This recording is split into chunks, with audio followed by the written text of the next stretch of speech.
आज की इस वीडियो में मैं आपके साथ डिस्कस करने जा रहा हूँ एक बहुत ही ज़्यादा इम्पोर्टेंट टॉपिक जिसका नाम है ऑब्जेक्ट्स। आप लोगों ने कहीं न कहीं किसी न किसी के मुँह से ये चीज़ सुनी होगी कि ऑब्जेक्ट जो होते हैं वो जावास्क्रिप्ट का बहुत इम्पोर्टेंट कॉन्सेप्ट होता है, ठीक है? स्ट्रिंग भी इम्पोर्टेंट होता है, फंक्शंस भी इम्पोर्टेंट होता है, ठीक है? डेटा टाइप्स तो इम्पोर्टेंट होता है, वेरिएबल्स भी इम्पोर्टेंट होता है, लेकिन ऑब्जेक्ट्स जो होता है ना वो इनसे कहीं ज़्यादा इम्पोर्टेंट होता है। क्योंकि जो पूरी की पूरी जावास्क्रिप्ट है ना, वो ऑब्जेक्ट बेस्ड है। क्या बेस्ड है? ऑब्जेक्ट बेस्ड है। आपने सुना होगा JavaScript is object based, object oriented, ठीक है? सॉरी, ऑब्जेक्ट ओरिएंटेड नहीं, मैं अपने आप को करेक्ट करना चाहूँगा, ऑब्जेक्ट बेस्ड होती है, ठीक है? तो आज की इस वीडियो में आपको क्या करना है, इस वीडियो को पूरा अंत तक देखना है। मैं आपको फुली डिटेल्ड में प्रैक्टिकल एग्जांपल्स के साथ ऑब्जेक्ट्स को डिस्कस करूँगा। सो बिना किसी देरी के अपना वीडियो स्टार्ट करते हैं। सबसे पहले आपको क्या करना है, अपना कोई भी कोड एडिटर ओपन कर लेना है। जैसे कि मैंने यहाँ पे वीएस कोड ओपन कर लिया। वीएस कोड ओपन करने के बाद मैं थोड़ा सा यहाँ पे ब्राइटनेस बढ़ा लेता हूँ जिससे कि मुझे यहाँ पे कोई परेशानी ना हो देखने में। ओके, तो ब्राइटनेस मैंने यहाँ पे बढ़ा ली है। आपको क्या करना है, 2 फाइल्स क्रिएट करनी है। एक आपकी एचटीएमएल फाइल है और एक आपकी जावास्क्रिप्ट की फाइल है। इतना करने के बाद आपको क्या करना है, नेक्स्ट स्टेप आप लोगों को पता है, दोनों फाइल्स को हमें क्या करना होता है, लिंक करना होता है एक दूसरे के साथ। तो कुछ इस तरह से हम स्क्रिप्ट टैग की हेल्प से दोनों फाइल्स को लिंक कर सकते हैं। ओके, अब हमें क्या करना है, सॉरी ये क्या हो गया। ओके, कुछ नहीं है भाई, बस वो ओपन हो गया है पूरा, ठीक है। ओके, अब हमारा जो मेन काम था वो था ऑब्जेक्ट्स इन जावास्क्रिप्ट। देखो मैंने यहाँ पे कुछ थ्योरी लिखी हुई है। जैसे कि मैं हर वीडियो में कुछ थ्योरी लिखता हूँ और उस थ्योरी को मैं एंड में ही समझा देता हूँ। मोस्ट ऑफ द केसेस मैं आपको क्या करता हूँ, जो थ्योरी होती है उसको आपको एंड में समझाता हूँ जिससे कि मुझे समझाने की ज़रूरत ही ना पड़े। आप लोग खुद से रीड आउट करोगे, खुद से समझ में आ जाएगी। तो मैं पहले कुछ प्रैक्टिकल एग्जांपल्स आपको दिखाऊंगा, उसके बाद आप इस थ्योरी को समझाऊंगा, आपको डेफिनेटली समझ में आ जाएगी। देखो मेरी बात ध्यान से सुनना, एक कहानी की तरह मैं आपको समझाऊंगा ताकि आपको अच्छे से चीज़ें समझ में आए। देखो, जैसे कि लेट सपोज हमने कोई एक वेरिएबल बनाया एक्स नाम से, ठीक है। ओके, इसके अंदर अभी तक हम कोई नंबर असाइन कर रहे थे, या फिर इसके अंदर अभी तक हम कोई ट्रू या फॉल्स असाइन कर रहे थे, या फिर इसके अंदर एक्स वाई, इसको जेड बोल देता हूँ, या फिर हम इसके अंदर अभी तक क्या असाइन कर रहे थे, कोई स्ट्रिंग असाइन कर रहे थे कुछ इस तरह से, ठीक है। या फिर हम इसके अंदर क्या असाइन कर रहे थे, यहाँ पे कुछ इस तरह से नल असाइन कर रहे थे, ठीक है। कुछ इसी तरह से तो हम चीज़ें असाइन कर रहे थे। तो यहाँ पर मैंने एक वेरिएबल बनाया एक्स नाम से, इसके अंदर मैंने एक नंबर असाइन कर दिया, इसके अंदर मैंने ट्रू असाइन कर दिया, इसके अंदर मैंने एक स्ट्रिंग असाइन कर दी। तो भाई देखो ये सब जो थे, ये नंबर डेटा टाइप है, ये क्या है आपका, ये आपका बूलियन डेटा टाइप है, ये आपका क्या है, स्ट्रिंग डेटा टाइप है, ये आपका नल डेटा टाइप है। लेकिन अगर आप लोगों ने एक चीज़ ध्यान से देखी हो, अगर आप लोग ऑब्जर्व करो केयरफुली, तो आप लोग एक चीज़ देख रहे होगे कि all these data types comes under primitive category. आप लोगों को ये चीज़ पता है ना कि ये सब डेटा टाइप्स जो है वो प्रिमिटिव डेटा टाइप के अंतर्गत आते हैं। आज की इस वीडियो से हम जो है नॉन प्रिमिटिव डेटा टाइप्स को डिस्कस करना स्टार्ट कर रहे हैं। किसको डिस्कस करना स्टार्ट कर रहे हैं, नॉन प्रिमिटिव डेटा टाइप्स। तो यहाँ पर मैं लिख देता हूँ नॉन प्रिमिटिव डेटा टाइप्स, ठीक है। अब जब मैंने आपको डेटा टाइप्स के बारे में बताया था, तो मैंने आपसे बताया था कि 2 डेटा टाइप्स होते हैं जो कि नॉन प्रिमिटिव के अंदर आते हैं। पहला आपका होता है ऑब्जेक्ट, दूसरा आपका होता है एरे। तो हमारी जो ऑब्जेक्ट है वो नॉन प्रिमिटिव डेटा टाइप है, और जो दूसरा है वो क्या है आपका एरे। तो आज की इस वीडियो में हम फोकस करेंगे ऑब्जेक्ट डेटा टाइप के ऊपर, ठीक है। तो एकदम बेसिक से स्टार्ट करते हैं। देखो, सपोज सबसे पहली बात तो ये है कि आप सब लोगों को ये चीज़ पता है कि नंबर डेटा टाइप कैसा दिखता है, कुछ ऐसा दिखता है, 10 20 30 कुछ ऐसा दिखता है। बूलियन डेटा टाइप कैसा दिखता है, ट्रू फॉल्स कुछ ऐसा दिखता है। स्ट्रिंग डेटा टाइप कैसा दिखता है, डबल कोट्स के अंदर कुछ भी लिख दो या फिर सिंगल कोट्स के अंदर कुछ भी लिख दो, वो स्ट्रिंग डेटा टाइप है। ये नल तो आपको पता ही है कि कैसा दिखता है। लेकिन मैं आपसे ये पूछना चाहता हूँ, क्या आप लोगों ने कभी ऑब्जेक्ट को देखा है, आपने नंबर को देखा है, आपने स्ट्रिंग को देखा है, आपने बूलियन टाइप को देखा है, कि आपने कभी किसी ऑब्जेक्ट डेटा टाइप को देखा है? नहीं देखा। तो मैं आपको ऑब्जेक्ट डेटा टाइप को पहले दिखाता हूँ वो कैसा दिखता है, ठीक है। तो इन सबको मैं यहाँ से हटाता हूँ और एक वेरिएबल डिक्लेयर करता हूँ, और उस वेरिएबल का नाम मैं इस बार कुछ और रख लेता हूँ, लेट से OBJ। OBJ नाम से मैंने एक वेरिएबल डिक्लेयर किया, और इस वेरिएबल के अंदर मैं कोई प्रिमिटिव डेटा टाइप असाइन नहीं करने जा रहा, बल्कि मैं एक non primitive data type assign करूंगा जो कि ऑब्जेक्ट होगा। तो नॉन प्रिमिटिव ये ऑब्जेक्ट दिखता कैसा है, आपको क्या करना है, कर्ली ब्रैकेट ओपन करनी है, कर्ली ब्रैकेट क्लोज करनी है। कर्ली ब्रैकेट ओपन करने के बाद, कर्ली ब्रैकेट क्लोज करने के बाद आपको यहाँ पे की वैल्यू पेयर्स लिखने हैं। की वैल्यू पेयर्स जैसे कि आपका ए फॉर एप्पल, ठीक है। तो यहाँ पे जो ए है वो एक की है, और इस की का जो वैल्यू है वो है यहाँ पे एप्पल, ठीक है। उसके बाद एक और की वैल्यू पेयर ले लेते हैं, लेट्स से बी, है ना, बी फॉर बैट, ठीक है। एंड देन एक और की वैल्यू पेयर ले लेते हैं सी, सी स्टैंड्स फॉर कैट, ठीक है। तो यहाँ पे क्या है, कैट, ओके।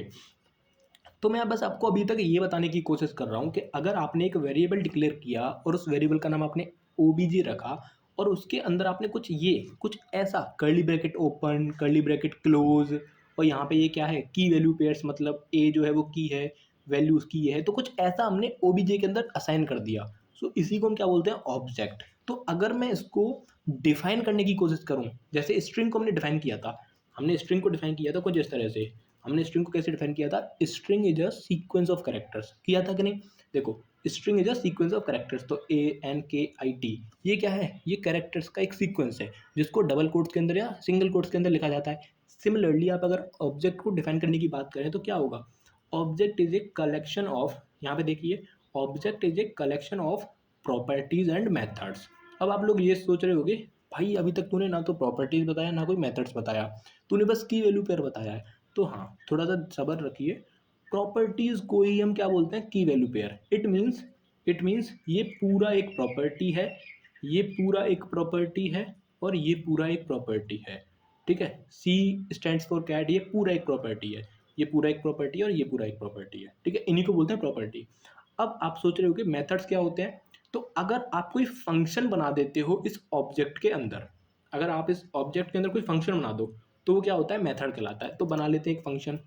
आपको पहले क्या करना है, एक की बनाते हैं, लेट से डी, और उसके अंदर अभी तक हम क्या कर रहे थे, कुछ इस तरह से हम वैल्यूज असाइन कर रहे थे। अब मैं यहाँ पे एक फंक्शन असाइन करूँगा। तो डी मतलब एक फंक्शन बनाया, फंक्शन का नाम आप क्या रखोगे, कुछ भी मत रखो, ठीक है।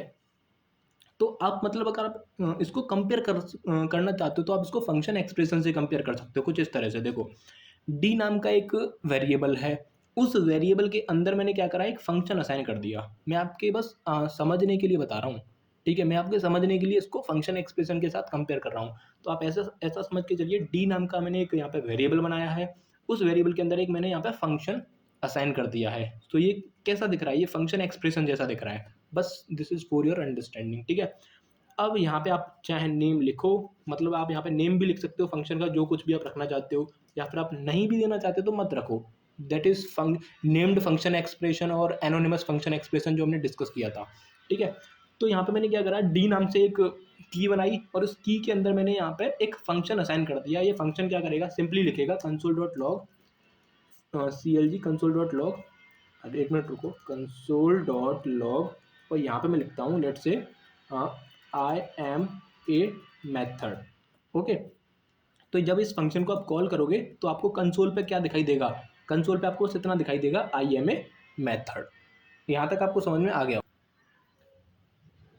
तो अब आपको मैं एक बार कंक्लूड कर देता हूँ कि हमने क्या क्या डिस्कस किया। तो यहाँ पे सिंपली मैंने एक चीज़ आपको बताई, यहाँ पे देखो, जो हमारी डेफिनेशन थी वो आपको अभी एकदम क्लियर हो गई होगी।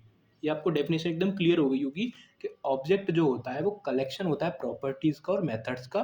प्रॉपर्टीज़ कुछ और नहीं बल्कि की वैल्यू पेयर्स होते हैं, और मेथड्स कुछ और नहीं बल्कि फंक्शंस होते हैं जो ऑब्जेक्ट के अंदर डिफाइन करे जाते हैं। तो यहाँ पे आप देख सकते हो, यहाँ पे एक प्रॉपर्टी, दो प्रॉपर्टी, तीन प्रॉपर्टी, और एक आपका मेथड है। और ये क्या है, कलेक्शन ऑफ प्रॉपर्टीज और मेथड, और इस ऑब्जेक्ट का नाम क्या है, OBJ, ठीक है। तो ये आपका डेफिनेशन एकदम क्लियर हो गई। अगर आपको इतना क्लियर है ना, तो आपको आगे कोई दिक्कत नहीं आएगी। अब यहाँ पे एक चीज़ और लिख रही है, यहाँ पे जो लास्ट हमारी लाइन है वो क्या लिख रही है, यहाँ पे object comes under non primitive data type. तो ये तो मैंने आपको बता दिया था कि जो ऑब्जेक्ट्स होते हैं वो नॉन प्रिमिटिव डेटा टाइप होते हैं। अब मैं अगर आपसे एक चीज़ बोलूँ कि क्या आप इस OBJ को कंसोल डॉट लॉग करा सकते हो, हाँ भाई आप करा सकते हो। तो कंसोल डॉट लॉग OBJ अगर आप करोगे, तो आप अगर अपना लाइव सर्वर स्टार्ट करोगे, तो आपको कुछ इस तरह से, इसको मैं रिफ्रेश कर लेता हूँ, एक मिनट रुको, मैंने अपना लाइव सर्वर स्टार्ट नहीं किया शायद। मेरे को लाइव सर्वर स्टार्ट करना पड़ेगा यहाँ पे जाके। ओके, सो स्टार्ट हो चुका है। मेरे को कंसोल ओपन करना है, तो कंसोल ओपन मैंने कर लिया यहाँ पे। तो यहाँ पे आप देख सकते हो, इसको मैं दोबारा से रिफ्रेश करता हूँ। देखो ये रहा, तो ये रहा हमारा ऑब्जेक्ट जो हमने यहाँ पे कंसोल डॉट लॉग कराया है, जिसमें देखो एक ये प्रॉपर्टी आ गई, ये प्रॉपर्टी आ गई, ये प्रॉपर्टी आ गई, और एक हमारा फंक्शन आ गया। ठीक है, D stands for a function, और फंक्शन में क्या है वो आप यहाँ पे देख सकते हो। एक्चुअली यहाँ पे वो दिखाई नहीं दे रहा, बस यहाँ पे डी की जो वैल्यू है वो एफ लिखी है, इसका मतलब एक फंक्शन है ये। ठीक है, मतलब मेथड है। ओके, तो इतना आपको समझ में आ गया होगा। इतना समझने के बाद बहुत ही आसान सी चीज़ अब मैं आपको बताने जा रहा हूँ। अभी तक हमने क्या करा, अभी तक हमने इस पूरे के पूरे फंक्शन पूरे के पूरे ऑब्जेक्ट को प्रिंट कराया है। अब सपोज करिए मुझे इसकी जो कीज़ हैं, ये कीज़ हैं, इनकी वैल्यूज़ चाहिए, मुझे इन कीज़ की वैल्यू चाहिए। तो मैं क्या करूँगा, तो आपको सिंपली क्या करना है, इसको मैं यहाँ से हटा देता हूँ अभी के लिए। अब मैं लिखूँगा कंसोल डॉट लॉग, जो हमारा ओबीजे वेरिएबल है, डॉट आपको लिखना है, क्या लिखना है, ओबीजे मतलब ऑब्जेक्ट का जो भी नाम है, डॉट एंड देन की का नाम, की का नाम क्या है, ए। तो अगर आप ऐसा लिखोगे तो ए जो हमारा की है उसकी वैल्यू क्या है वो हमें मिल जाएगी, दैट इज एप्पल। सिमिलरली आप बी के लिए कर सकते हो ये, तो आपको बैट मिल जाएगा। अगर आप सी के लिए करना चाहते हो तो आपको कैट मिल जाएगा। और अगर आप डी के लिए करना चाहते हो तो आपको ये पूरा का पूरा फंक्शन मिल जाएगा। मिल गया कि नहीं? ओके, तो इतना हमने कर लिया। लेकिन एक और तरीका होता है, इसको बोलते हैं डॉट नोटेशन। इसको क्या बोलते हैं, मैं यहाँ पे लिख देता हूँ, accessing keys using dot notation. Dot notation. अब एक होता है ब्रैकेट नोटेशन। ठीक है, मैं यही हेडिंग डालता हूँ और वहाँ पे लिखूंगा मैं bracket notation, control we. Dot notation के बाद आपको लिखना है ब्रैकेट नोटेशन। इसमें क्या होता है, ये जो सेम मैंने काम किया है, मतलब यहाँ पे मैंने क्या किया है, ए जो हमारा की है उसकी वैल्यू मैंने एक्सेस करने की कोशिश करी है, लेकिन मैं इसको दूसरे तरीके से कैसे एक्सेस करूँगा, मैं कुछ इस तरह से भी एक्सेस कर सकता हूँ। इसको बोलते हैं ब्रैकेट नोटेशन। ब्रैकेट के अंदर मुझे क्या करना होता है, की का नाम लिखना होता है। तो देखो हमारा ऑब्जेक्ट डॉट ए करने पे भी यही आ रहा है और ब्रैकेट नोटेशन की हेल्प से भी यही आ रहा है। तो आप इस तरह से काम कर सकते हो। ठीक है, तो ये था आपका किस तरह से आप जो अपने कीज़ को एक्सेस करोगे यूजिंग डॉट नोटेशन और ब्रैकेट नोटेशन। एक चीज़ है, सपोज करिए मुझे इस फंक्शन को कॉल करना है, इस डी सॉरी फंक्शन नहीं बोलना, मैं आपको करेक्ट कर देना, अपने आप को करेक्ट कर रहा हूँ मैं। फंक्शन नहीं बोलते, इसको मेथड बोलते हैं, क्योंकि ये जो मैंने आपसे बहुत सारी वीडियोज़ में बोला होगा कि जो मेथड्स होते हैं वो कुछ और नहीं होते, फंक्शंस होते हैं, बट उनको ऑब्जेक्ट के अंदर डिफाइन करना होता है। सो यहाँ पे जो डी है वो हमारा एक मेथड है। तो अगर आप इस मेथड को कॉल करना चाहते हो तो कैसे करोगे, तो आपको क्या करना है, ओबीजे ऑब्जेक्ट का नाम dot D and then parenthesis. अगर आप ऐसा करोगे तो ये कॉल हो जाएगा और आपको यहाँ पे I am a method print होके दिखाई देगा। यहाँ पे मेथड्स नहीं मेथड होना चाहिए, मैंने गलती से मिसटाइप कर दिया। ठीक है, तो ये आपका हो गया आई एम अ मेथड। तो ये था आपका ऑब्जेक्ट का एक बेसिक अंडरस्टैंडिंग। ठीक है, तो ये हमारा आपको मतलब ये सारी चीज़ें समझ में आई होंगी। ऑब्जेक्ट के बारे में हम और भी चर्चा करेंगे, लेकिन नेक्स्ट वीडियो में, क्योंकि ये वीडियो बहुत ज़्यादा लेंथी हो जाएगा अगर मैं ज़्यादा ही इस पर चर्चा कर लूँगा।